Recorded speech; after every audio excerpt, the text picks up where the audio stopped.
Salut à tous, heureux de vous retrouver sur Direct Course, votre émission quotidienne sur canalturf.com. C'est un joli plateau qui nous est proposé en ce dimanche 18 juillet sur l'hippodrome d'Anguin, avec en point d'orgue plusieurs épreuves d'un bon niveau, le prix du Louvre pour des 4 et 5 ans d'un bon calibre, le prix de Bruxelles, la 5e pour des chevaux d'âge bien connus en pareille société, ou encore le prix de Rome, un groupe 3 pour des 3 ans d'un très bon niveau d'ensemble. Nous aurons également un quintet plus, le prix du Palais de Chaillot, réunissant des chevaux de 6 ans et plus, des chevaux qui pour la plupart sont déjà bien connus dans les tournois de ce genre. Les plus argentés d'entre eux comptent déjà plus de 300 000 euros de gains, c'est vous dire la qualité du quintet proposé. On va d'ailleurs commencer par ce quintet, ensuite nous dirons un petit mot sur la réunion 2 à Vichy, où j'ai pu recueillir quelques informations, même remarques concernant la réunion 3 sur l'hippodrome de Saint-Malo. Le quintet, prix du Palais de Chaillot, épreuve de tenue avec 2875 mètres à parcourir pour les 10 compétiteurs du premier échelon et 25 de plus pour les 8 autres. Le favori sans doute sera le numéro 10, Classic Charme, il le mérite, ce pensionnaire de Philippe Moulin, drivé Julien Dubois pour la casaque de son père Jean-Philippe et l'écurie Victoria Dreams. Eh bien ce Classic Charme est un cheval en retard de gain, un cheval qui par le passé, et il y a de cela 2 ans, était très prometteur. À l'âge de 4 ans malheureusement, des ennuis de santé en ont décidé autrement. Il a été tenu écarté des pistes pendant plus de 17 mois, c'est vous dire qu'il ne devrait plus avoir le droit de boxer dans cette catégorie. Quoi qu'il en soit, le cheval a retrouvé la bonne carburation, ses derniers résultats le prouvent. Il bénéficie d'un bel engagement au premier poteau, bien placé d'ailleurs à les limites du recul. Sachez également qu'il débute à Anguin, mais c'est un cheval qui a prouvé qu'il ne serait pas dérangé par une piste plate comme celle-ci. Donc à mon avis, ce Classic Charme est un petit peu un ton au-dessus de ses adversaires de jour. À lui maintenant de se montrer sage et à Julien Dubois de bénéficier et de lui tirer un bon parcours. Le numéro 7, Quadro Blue, présente quelques similitudes par rapport à son contemporain, un cheval qui a été préservé. Il ne compte que 31 courses pour déjà 10 victoires, donc un tiers de ses sorties publiques se sont soldées par un succès. Sachez qu'il a bien gagné dernièrement sur les pentes de Reims. C'est un cheval qui a de la tenue, qui est capable de prendre le train à son compte et qui est dur à l'effort, avec Jos Verbeek aux manettes. Ce pensionnaire de Jean Baudron a également les moyens d'aller loin. S'il prend la tête et si on ne l'attaque pas durant le parcours, il peut jouer un drôle et un malin tour à ses différents rivaux du jour, à ses 17 adversaires du jour. Le 3, Kango, autre cheval qui possède du potentiel, également lui aussi âgé de 6 ans. Il vient de se classer 3e récemment, et même très récemment. A priori, il a bien récupéré. En dernier lieu, le profil de la piste ne lui a pas forcément convenu. C'est un cheval qui est d'un modèle imposant, qui aime avoir ses aises. Et il sera bien sur cet anneau d'Anguin où il va pouvoir laisser un libre cours à son action, une belle action d'ailleurs. Donc ce numéro 3, Kango, un cheval également en retard de gain, a priori est présenté par Sébastien Garato, drivé Eric Raffin, déféré des 4, lui aussi est capable de durcir la course de loin et c'est une belle chance. Le 4, Béastar, une jument que l'on connaît bien sur notre sol. Elle a fait une incursion cet hiver où elle s'est distinguée dans des lots bien composés, des lots catégorie quintet. Elle est retournée dans sa Scandinavie natale avant de revenir bien courir. Son entourage l'a confie pour l'occasion à Jean-Michel Bazir, cette jument qui a été longtemps entraînée en France par Anders Lindqvist. Quoi qu'il en soit, elle se plaît sur les pistes plates, elle l'a confirmé en pareille société. Bref, elle reste sur 2 places de 2e, preuve de sa bonne forme du moment. Elle aussi devrait pouvoir se mettre en évidence car ces 2 dernières places de 2e ont été acquises dans des quintets disputés sur des parcours de 2700 mètres de la grande piste. Inutile de vous dire que la tenue ne lui fait pas défaut.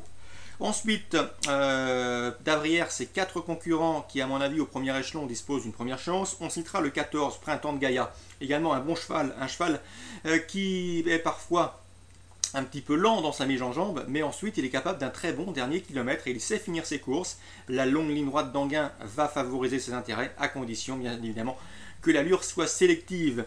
Quoi qu'il en soit, le 14, Printemps de Gaïa, devrait finir vite et à mon avis, il a sa place dans le quintet gagnant. Le 13, Petit Javanais, souvenez-vous, je vous l'avais indiqué en dernier lieu, nous avions conversé et je m'étais entretenu avec son mentor Yves-Marie Vallée qui était confiant. Le cheval a bien encaissé, on continue son programme, il vient de s'imposer sur plus court à Anguin. La tenue ne lui fait pas défaut. Il aura ici surtout contre lui de partir 25 mètres derrière les principaux favoris, mais confie à Bernard Piton une nouvelle fois déférer les 4 pieds.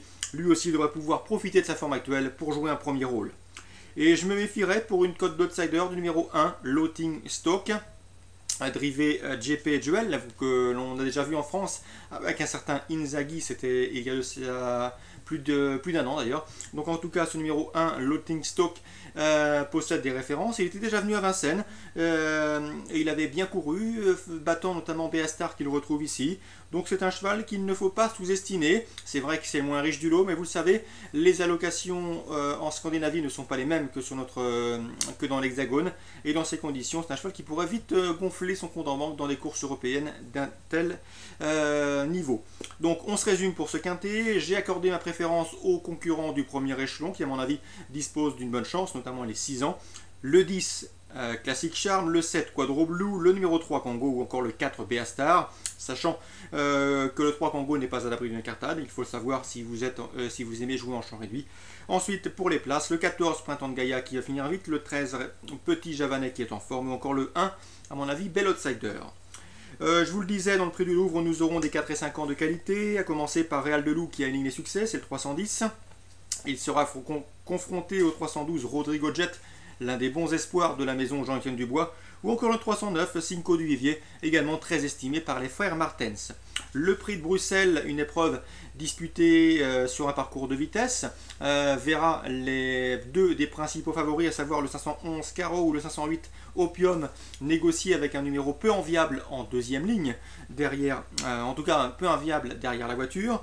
Le prix de Rome, un groupe 3 réservé à des 3 ans. On verra notamment Tonnerre de Gers, le 709, pensionnaire de Jean-Michel Bazir, en passe de renouer avec le succès. En tout cas, il n'a pas cette fois-ci les meilleurs de sa promotion sur sa route. L'occasion pour lui de, pourquoi pas, reprendre le cours de ses succès, lui qui avait aligné les bâtons en début de carrière.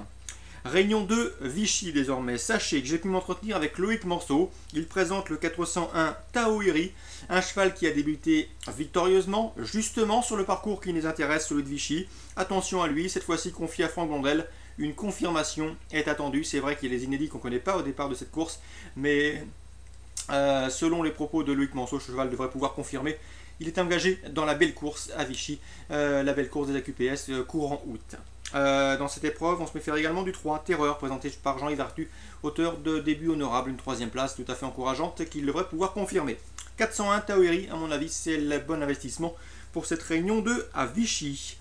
Sachez également qu'en réunion 3 à Saint-Malo, j'ai pu m'entretenir avec Walter Delalande, un Walter Delalande qui présente le 204 Cadouville. Il était très satisfait de ses débuts. Son élève a très bien tenu sa partie. On se compte ici une confirmation, donc on s'en méfiera. Ce ne sera peut-être pas le cheval de tout le monde, et pourtant Walter Delalande est assez confiant avec le 204 Cadouville. Méfiance, méfiance. Le 205 Even Tune, pardon. Je sais que Mathieu Drouin en attend un bon comportement, donc c'est le 205, pourquoi pas pour contrer le 204 Cadouville en réunion 3 Saint-Malo, deuxième course. J'avais oublié en réunion 1 à Anguin, sachez que j'avais noté sur mon calepin le 806 Soleil de la Rance. C'est, souvenez-vous, Stéphane Meunier, nous l'avons interviewé lors de sa dernière succès, lors de sa dernière victoire avec ce Soleil de la Rance. Il avait besoin de prendre de l'argent en dernier lieu à Caen. Le cheval s'est imposé de brillante manière, car il avait fixé et il avait comme objectif cette course fermée à 26 500 € de gain. Son cheval, en s'imposant dernièrement, et ce avec la manière, à Caen, a maintenant 24 250 € de gain. Un bel engagement pour lui. Stéphane Meunier l'estime en retard de gain. Le cheval a bien gagné la dernière fois. J'avais noté sur mon agenda ce Soleil de la Rance pour cette réunion d'Anguin, cette réunion du 18 juillet. Donc attention à lui, Stéphane Meunier est confiant. C'est le 806 Soleil de la Rance. Voilà, je crois que j'ai fait le tour pour ce programme dominical. Je vous souhaite un très bon week-end à tous. On se dit désormais même rendez-vous très bientôt pour une nouvelle émission.